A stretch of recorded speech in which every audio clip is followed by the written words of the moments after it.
సినిమాయ నమః. నేను mister B. నా మాట సూటిగా ఉంటది, మ్యాటో క్లియర్‌గా ఉంటుంది. మీరు చూస్తున్నారు mister B channel. Welcome to Monday test. ఈ వీక్ మండే టెస్ట్ చేద్దామని చెప్పి బాక్స్ ఆఫీస్ దగ్గర థియేటర్స్‌లో పెర్ఫార్మ్ చేస్తున్న సినిమాల పరిస్థితిని అబ్జర్వ్ చేస్తే కొంచెం అనాలిసిస్ చేయడం మొదలు పెడితే టక 3 క్వశ్చన్లు పడిపోయాయి. ఫస్ట్ క్వశ్చన్ ఏమిటి అంటే మజాకా సినిమాలో లేనిదేమిటి?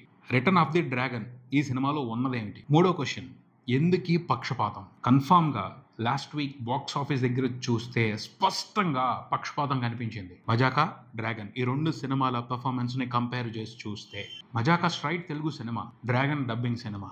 తెలుగు ప్రేక్షకులు స్పష్టంగా పక్షపాతాన్ని చూపించారు ఈ 2 సినిమాల్ని ఎంకరేజ్ చేయడానికి సంబంధించి. ఎందుకు అలా జరిగింది? సీరియస్ గా మాట్లాడాలి అని అనిపించింది, మాట్లాడుతున్నాను. ఈ వీక్ మండే టెస్ట్ లో అదే topic, serious topic, strong topic. Mazaka మంచి ఎక్స్పెక్టేషన్స్ తోనే రిలీజ్ అయింది. వరస్ట్ టాక్ అయితే రాలేదు రిలీజ్ తర్వాత సినిమాకి. బాగుంది, పర్వాలేదు, ఒకసారి చూడొచ్చు అన్న టాకే వచ్చింది. అయినప్పటికీ ఏంటో పర్ఫార్మెన్స్ బాక్స్ ఆఫీస్ దగ్గర సినిమాది. శివరాత్రి పండగ రోజున రిలీజ్ అయింది. ఎంత మంచి వీకెండ్ దొరికింది. 5 రోజుల వీకెండ్, పండగ చేసుకునే మూమెంట్ అన్ని సినిమాలకి దొరకదు. ఇలాగా ఆ వీకెండ్ అంతా కూడా ఎంతో చేయొచ్చు, ఎన్నో చేయొచ్చు, మ్యాజిక్లు జరగచ్చు. ఆ అవకాశం ఉంది. అలాంటి అవకాశాన్ని తీసుకుని సినిమా రిలీజ్కి వచ్చింది. పండగ రోజున రిలీజ్ అయింది కాబట్టి చాలా జరిగే అవకాశం ఉంది. కానీ ఈ సినిమాకి ఏమీ జరగలేదు. సరిగ్గా లెక్క కుదిరితే 3 రోజుల్లో బ్రేక్ ఈవెన్ కంప్లీట్ అయిపోవాలి. మన సంక్రాంతికి చూసాం, సంక్రాంతికి వస్తున్న మూవీ 2.5 రోజుల్లో బ్రేక్ ఈవెన్ చేసుకుంది. అదే మాదిరి ఈ సినిమా కూడా బ్రేక్ ఈవెన్ 3 రోజుల్లో చేసుకుని 5 రోజుల వీకెండ్లో 2 రోజులు ప్రాఫిట్స్ ఎంజాయ్ చేయాల్సిన పరిస్థితి. కానీ అలా జరగలా. ఎందుకు జరగలా? ఏం జరిగింది? రిలీజ్ రోజే ఓపెనింగ్సే రైజింగ్ లో లేవు. కల్తీ కళ్ళు తాగిన తర్వాత ఎఫెక్ట్ ఉండదు, ఎనర్జీ ఉండదు, కిక్ ఉండదు, డల్గా పడిపోతారు. ఆ మాదిరి ఓపెనింగ్స్ వచ్చాయి సినిమాకి. 2వ రోజునైతే అవి కూడా లేవు. ఫుల్గా అవుట్ అయిపోయిన మనిషి తడబడతాడు, తప్పటడుగులు వేస్తాడు చూడండి, ఆ మాదిరి పెర్ఫార్మెన్స్ వచ్చింది 2వ రోజు నుంచి మజాకా మూవీకి తెలుగు బాక్స్ ఆఫీస్ దగ్గర. ఏదో పెర్ఫార్మెన్స్ నడుస్తుంది తప్పించి ఎఫెక్టివ్ ఎనర్జెటిక్ పెర్ఫార్మెన్స్ అయితే కాదు. రెడ్ బుల్ తాగినట్టు ఉత్సాహంగా బాక్స్ ఆఫీస్ దగ్గర దంచాలి, కానీ అలా జరగలా. వీకెండ్ కంప్లీట్ అయిపోయిన తర్వాత ఏంట్రా పరిస్థితి అంటే సినిమా ఫ్లాప్. సినిమాతో బిజినెస్ లో ఇన్వాల్వ్ అయి ఉన్న వాళ్ళు నష్టాలు చూసే పరిస్థితి. ఇంకా సగం ఇన్వెస్ట్మెంట్ రికవరీ అవ్వాల్సిన పరిస్థితి. మండే రోజున చూసుకుంటే రెస్పాన్సే లేదు. మండే రోజున కనిపించిన కలెక్షన్స్ను బట్టి ఓ 4 కోట్లకి తగ్గకుండా సినిమాతో బిజినెస్లో ఇన్వాల్వ్ అయి ఉన్న వాళ్ళు నష్టపోయే పరిస్థితి. డ్రై సీజన్ అనే మాటని ఈ సందర్భంలో పొరపాటును కూడా తీసుకురావద్దు. తీసుకొస్తే మాత్రం నాకు కోపం వస్తుంది, కరిచేస్తాను కూడా. డ్రై సీజన్ ఒకప్పుడు వాడుకునేవాళ్ళం చక్కగా, అది ఇప్పటికీ వాడుతున్నాం. ఎందుకు? తప్పించుకోవడానికి, ఇంకో దానికోసం కూడా వాడుతున్నాం. అసమర్థతని కప్పిపుచ్చుకోవడానికి. డ్రై సీజన్ ఎటువంటి ప్రభావం చూపించట్లేదు. చూపిస్తే మన సినిమాలకి ఎందుకు చూపించాలి? డబ్బింగ్ సినిమాలకి ఎందుకు చూపించట్లేదు? Dry season effect box office దగ్గర ఉన్న ఏ సినిమా మీదైనా చూపించాలి కదా. మజాకా సినిమా మీద ఎందుకు చూపించింది? డ్రాగన్ సినిమా మీద ఎందుకు చూపించలేదు? 2 సినిమాలు ఇదే టైంలో రిలీజ్ అయ్యాయి కదా. ఇంకా return of the dragon movie ఒక వారం ముందే రిలీజ్ అయింది. దాని మీద ఇంకా ఎక్కువ ఉండాలి. డ్రై సీజన్ ఎఫెక్ట్ లేదు. గడిచిన వీకెండ్లో చూసుకుంటే కొత్తగా రిలీజ్ అయిన మజాకా సినిమాని డామినేట్ చేసింది return of the dragon movie. Return of the dragon మూవీకి ఎక్కువ వచ్చాయి కలెక్షన్స్ మజాకా కంటే మొన్న సండే. ఎందుకు అలా జరిగింది? డ్రై సీజన్ ఎఫెక్ట్ ఉంటే డ్రాగన్ కూడా చూడకూడదు కదా. ఎందుకు చూశారు? ఇంకొక విషయం చెప్తా, పచ్చి నిజం చెప్తా, గుండెలు దిటవ చేసుకోండి. షాకింగ్ రియాలిటీ ఇది. డ్రాగన్ మూవీకి రిపీట్లు పడుతున్నాయి. చూసిన వాళ్ళు మళ్ళీ చూస్తున్నారు. 2 సార్లు 3 సార్లు చూస్తున్నారు. కొంచెం మందే చూస్తున్నా, రిపీట్ గా చూసేవాళ్ళు ఎక్కువ మంది ఉంటున్నారు. డ్రై సీజన్ లో ఇలాంటి మిరాకిల్స్ అరుదుగా జరుగుతాయి. అయినా ఆ సినిమాకి ఎందుకు జరిగాయి? ఎందుకు జరుగుతున్నాయి? ఇంకా ఉంది, ఇంకా రన్ అయిపోవాలి డ్రాగన్ కి. రాబోయే రోజుల్లో కూడా చక్కగా ఈ వ్యాక్యూమ్ టైంని, ఈ డ్రై టైంని ఉపయోగించుకుని మంచి ప్రాఫిట్స్ తీసుకునే పనిలోనే ఉంది ఆ సినిమా. ఏంటి మజాకా మూవీకి డ్రాగన్ మూవీకి మధ్యన తేడా ఏమిటి? ఎందుకు తెలుగు ప్రేక్షకులు కూడా స్ట్రైట్ సినిమాని వదిలిపెట్టేసి ఒక డబ్బింగ్ సినిమాని ఎంకరేజ్ చేస్తూ పక్షపాతాన్ని చూపెడుతున్నారు? తెలుగు ప్రేక్షకులను అయితే తప్పు పట్టడానికి లేదు. ఎందుకంటే వాళ్ళకి ఏం కావాలో అది తీసుకుంటున్నారు. వాళ్ళకి ఏం కావాలి? ఏంటి డిఫరెన్స్?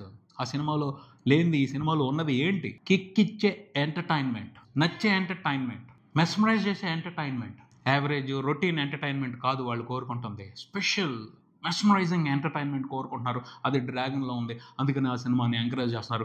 డ్రై సీజన్ అయినప్పటికీ రిపీట్గా ఆ సినిమాని చూస్తూ ఆడియన్స్ ఎంజాయ్ చేస్తున్నారు. అంతకు మించి పెద్ద తేడా ఏమీ లేదు, పెద్ద డిఫరెన్స్ ఏమీ లేదు. మజాకా మూవీకి బిజినెస్ అంతా జరిగింది అరౌండ్ 10 కోట్లు. 5 రోజుల్లో సినిమా ఎంత రిపోర్ట్ చేసింది? నియర్లీ 5 కోట్లు. 5 కోట్ల షేర్ కూడా రాలా. సోమవారం నాడు కలెక్షన్స్ చూస్తే పడిపోయింది, కంప్లీట్ కొలాప్స్ ఎక్కడికక్కడ. ఆ నెంబర్స్ చూస్తే సినిమాకి లాంగ్ రన్ ఉండదు, ఈ వీక్ లోనే ఉండవు కలెక్షన్స్ అని స్పష్టంగా అర్థమైపోతుంది.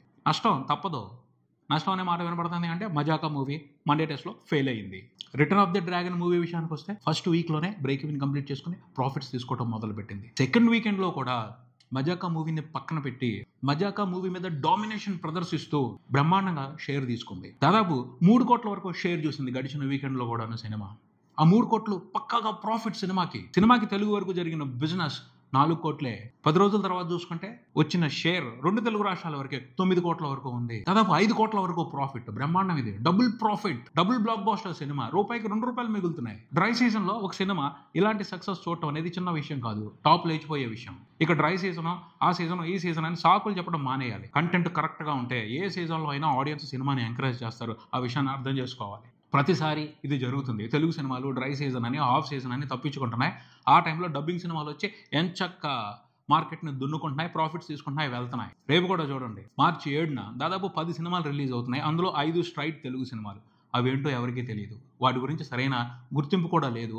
ఆడియన్స్కి ఆ సినిమాలు వస్తున్నాయన్న ఆలోచన కూడా లేదు. వీటితో పాటు కొన్ని డబ్బింగ్ సినిమాలు వస్తున్నాయి. వాటి గురించి మాత్రం వెయిట్ చేస్తున్నారు. చావా ఆ సినిమాకి మంచి రెస్పాన్స్ ఉంటుంది ఈ వీకెండ్లో. దానికోసం చాలామంది ఆసక్తిగా ఎదురు చూస్తున్నారు. ట్రైలర్కే అదిరిపోయింది రెస్పాన్స్. ఖచ్చితంగా మంచి కలెక్షన్స్ వస్తాయి. ఇక్కడ డ్రై సీజన్ లెక్కే కాదు. ఆ తర్వాత మలయాళం డబ్బింగ్ సినిమా ఒక సినిమాని తీసుకొస్తున్నారు, ఆఫీసర్ ఆన్ డ్యూటీ అని. దాని గురించి కూడా చాలామంది ఆసక్తిగా ఎదురు చూస్తున్నారు. జీవి ప్రకాష్ కుమార్ హీరోగా నటించిన కింగ్స్టన్ అనే సినిమా వస్తుంది. దాని గురించి కూడా ఆసక్తిగా ఎదురు చూస్తున్నారు. వీటి గురించి ఆడియన్స్ ఆలోచిస్తున్నారు. తెలుగు సినిమాలు వస్తున్నాయి, అవేంటో కూడా చాలా మందికి తెలియదు. అలా ఉంది పరిస్థితి. అలా ఉన్నాం. ఎందుకు ఇంకొక విషయం కూడా ఇక్కడ మనం గుర్తు చేసుకోవాలి, అర్థం చేసుకోవాలి, తెలుసుకోవాలి. తండేల్ సినిమా లాంగ్ రన్ ని return of the dragon movie collapse చేసింది. జరిగింది, అది ఒప్పుకోవాలి మనం, వాస్తవం అది. లేకపోతే ఇంకా కంఫర్టబుల్ లాంగ్ రన్ ని చూసేది cinema. Return of the dragon Thandel movie run ని స్పాయిల్ చేసింది. అందుకనే బొటాబొటీగా ప్రాఫిట్స్ తీసుకుంటుంది. 2 వారాల తర్వాత 3వ వారం నుంచి సరిగ్గా పెర్ఫార్మెన్స్ లేదు సినిమాకి బాక్స్ ఆఫీస్ దగ్గర. కానీ సాయి పల్లవి అంతకు ముందర సినిమా అమరన్ దీపావళికి రిలీజ్ అయింది. 4 వారాల పాటు ఫెంటాస్టిక్గా పెర్ఫామ్ చేసింది. ఆ తర్వాత కూడా మనం నవంబర్ని డ్రై సీజన్ అనుకుంటాం, కానీ నవంబర్లో కూడా సినిమా చాలా బీసీ సెంటర్స్లో మంచి షేర్స్ చూసింది. అమరన్ అలా పొటెన్షియల్ లాంగ్ రన్ చూసింది, డ్రై సీజన్లో కూడా చూసింది. తండేల్ కూడా అలాంటి రన్ చూడాల్సింది, చూడలేదు. ఎందుకని? కారణం ఏమిటంటే కంటెంట్లో తేడా ఉంది, సఫిషియెంట్ ఎంటర్టైన్మెంట్ లేదు. హైప్తో సినిమాకి ఒక ఊపు వచ్చింది. ఆ ఊపు 2 వారాల తర్వాత చల్లారిపోయింది. అదే ఎక్సలెంట్ కంటెంట్ ఉన్నట్టయితే అమరన్ మాదిరి సూపర్ లాంగ్ రన్ ని చూసుండేది సినిమా. అలాంటి అవకాశం తీసుకోలేదు. ఎందుకని? మనం హైప్ వరకు మాత్రమే ఆగిపోతున్నాం. టెంపరీ హైప్ సృష్టించడం, దాని ద్వారా వచ్చే డబ్బులు తీసుకోవటం, ఆ తర్వాత సాటిస్ఫై అయిపోవటం, వదిలేయటం, ఇదే జరుగుతుంది. తెలుగు సినిమాలకు సంబంధించి ఒక లోపం ఉంది. దాన్ని సరిదిద్దుకోకపోతే ఇలాంటి విచిత్రాలు మనం చూడాల్సి వస్తుంది. డ్రై సీజన్లో కూడా డ్రాగన్ లాంటి సినిమాలు ప్రాఫిట్స్ తీసుకుంటా ఉంటుంటే స్ట్రైట్ తెలుగు సినిమాలు ఏం చేయలేక చేతులు నలుపుకుంటూ కూర్చోవలసిన పరిస్థితి ఎప్పటికీ కంటిన్యూ అవుద్ది. ఒకటే తేడా, కంటెంట్ విషయంగా మనం కొంచెం లో స్టాండర్డ్స్తో ఉంటున్నాం. 1 లేదా 2% మాత్రమే మంచి కంటెంట్తో సినిమాలు తీస్తున్నారు తెలుగులో. చాలామంది లో స్టాండర్డ్స్తో, లో కంటెంట్తో, ప్రాపర్ ఎంటర్టైన్మెంట్ లేకుండా సినిమాలు తీస్తున్నారు. దాని మూలంగానే మనం చాలా ఫెయిల్యూర్స్ చూడాల్సి వస్తుంది. చాలా తెలుగు సినిమాలు ఫెయిల్యూర్స్ చూడాల్సి వస్తుంది. పవన్ కళ్యాణ్ చెప్పారు, క్లియర్గా చెప్పారు, డెవలప్మెంట్ అవసరం, స్కిల్స్ డెవలప్మెంట్ అవసరం. స్టోరీ రైటింగ్ కి సంబంధించి, స్టోరీ టెల్లింగ్ కి సంబంధించి మనకి స్కిల్ డెవలప్మెంట్ అవసరం అని.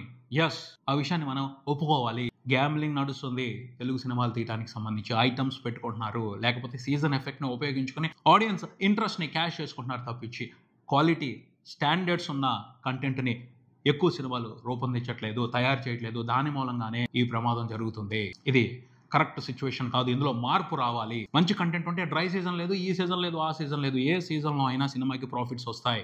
అందుకే ఎగ్జాంపుల్ డ్రాగనే. రేపు చావా కూడా ప్రాఫిట్స్ వస్తాయి, చూస్తాం మనం. అలాంటి ఎఫెక్టివ్ కంటెంట్ మనం కూడా తయారు చేయాలి. ఇంట్రెస్టింగ్ కంటెంట్ మనం కూడా తయారు చేయాలి. అప్పుడే వేరే భాష సినిమాలకి పోటీ ఇవ్వగలుగుతాం. ఆశ్చర్యం, డ్రై సీజన్ అని మనం తప్పించుకుంటున్న టైంలో వాళ్ళు వచ్చి ప్రాఫిట్స్ తీసుకోవడం అంటే అవమానమే కదా. అసలు ఎంత అవమానం. మన తెలుగు ప్రొడ్యూసర్స్ కూడా ఎంచక్క మంచి కంటెంట్ ఉన్న బయట లాంగ్వేజ్ సినిమాలని డబ్బింగ్ చేసి వదిలేస్తున్నారు, డిస్ట్రిబ్యూట్ చేస్తున్నారు, మంచి ప్రాఫిట్స్ తీసుకుంటున్నారు వాళ్ళు. ఇదైతే కరెక్ట్ పద్ధతి కాదు. మనం మారాలి. High budget movies, minimum budget సినిమాలు తీస్తున్న హీరోలు మాత్రమే తెలుగు ఫిల్మ్ ఇండస్ట్రీ నుంచి సరైన ప్రాఫిట్స్ తీసుకుంటున్నారు. చిన్న సినిమాలు తీసేవాళ్ళు, లో బడ్జెట్ లో సినిమాలు తీసేవాళ్ళు మంచి ప్రాఫిట్స్ తీసుకోలేకపోతున్నారు. కారణం ఇదే.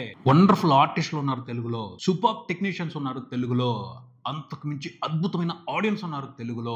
ఇవన్నీ కూడా రీసోర్సెస్. వీటిని వేరే భాషల వాళ్ళకి కొంతవరకు అప్పచెప్పొచ్చు, అంతేగాని సగం అప్పచెప్పేయటం, ఎక్కువ భాగం అప్పచెప్పేయటం అయితే కరెక్ట్ కాదు. సీరియస్గా ఆలోచించాలి.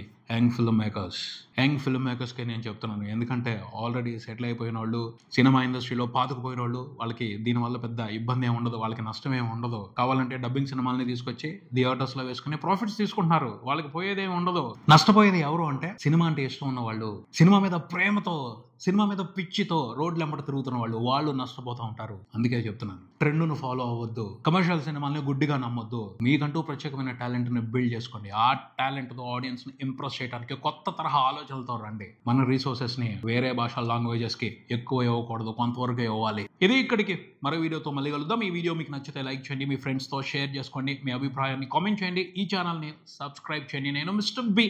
Keep watching mister B channel. Thank you.